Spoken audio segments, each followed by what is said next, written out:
Assalamualaikum warahmatullahi wabarakatuh.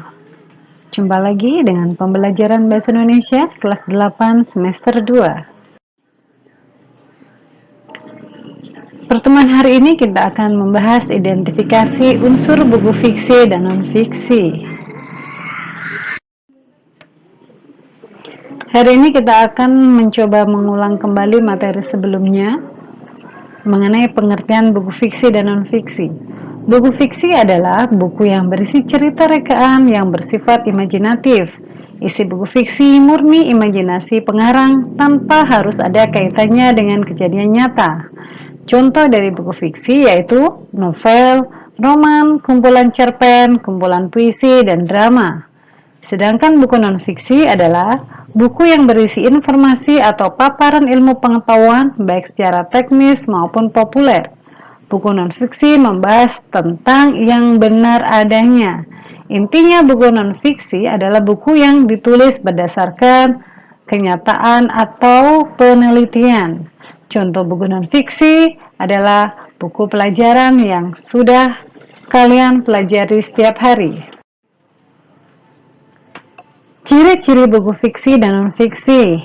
Ciri-ciri buku fiksi di antaranya adalah isi buku berdasarkan imajinasi pengarang, menggunakan gaya bahasa dan majas, dan yang terakhir adalah menggunakan kata kias yang bersifat konotatif atau kata yang memiliki makna tidak sebenarnya. Ciri-ciri buku non-fiksi diantaranya isi buku berupa ide baru atau menyempurnakan ide yang pernah ada. Kedua, isi buku berdasarkan fakta tentang sesuatu yang diperoleh melalui pengamatan atau percobaan. Ketiga, menggunakan gaya bahasa formal dengan kata baku. Keempat, menggunakan kata yang bersifat denotatif atau memiliki makna yang sebenarnya.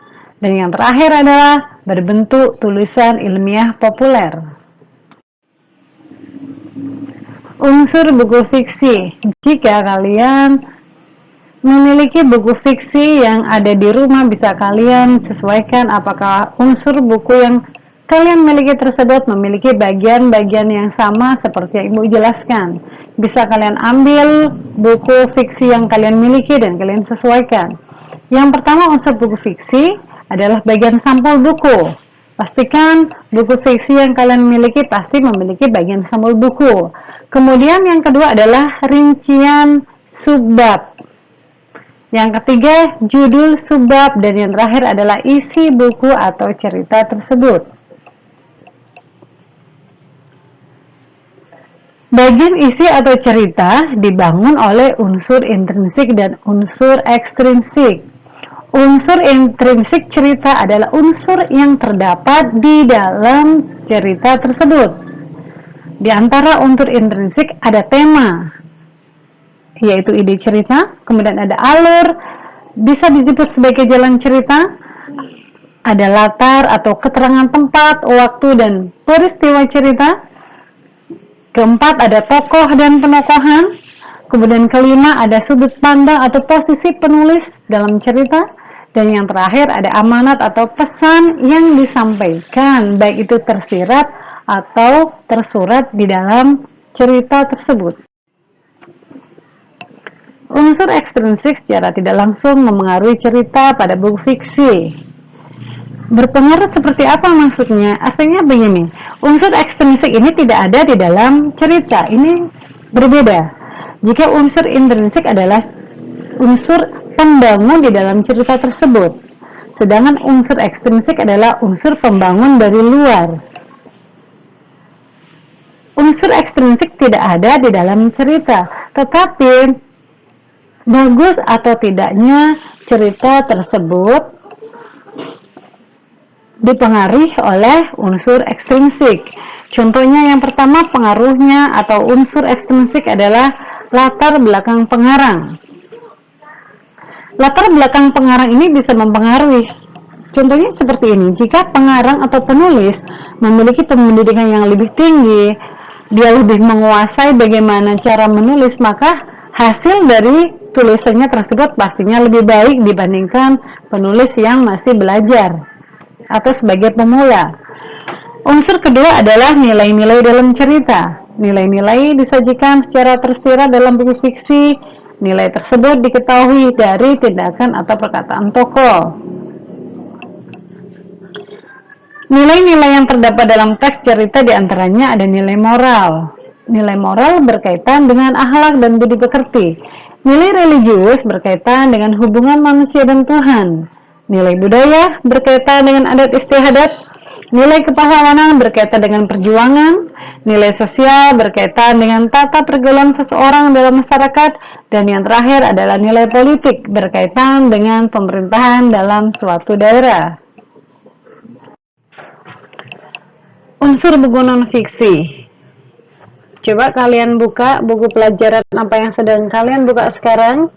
Perhatikan apakah buku yang kalian pegang, yang kalian pelajari saat ini memiliki unsur buku non-fiksi seperti yang apa? Yang seperti yang Ibu jelaskan.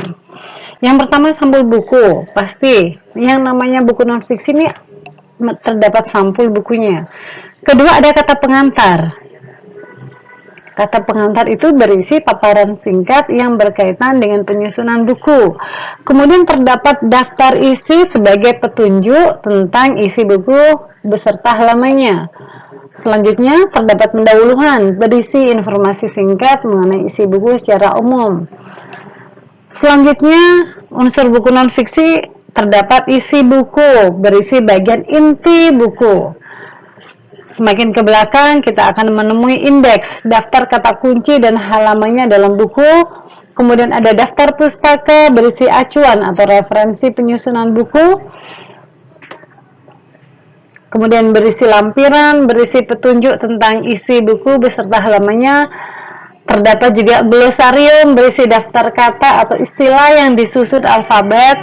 Dan yang terakhir, unsur buku non-fiksi pasti ada bagian penutup atau simpulan berisi intisari dari isi buku. Namun ada beberapa buku non-fiksi yang memang tidak memakai penutup.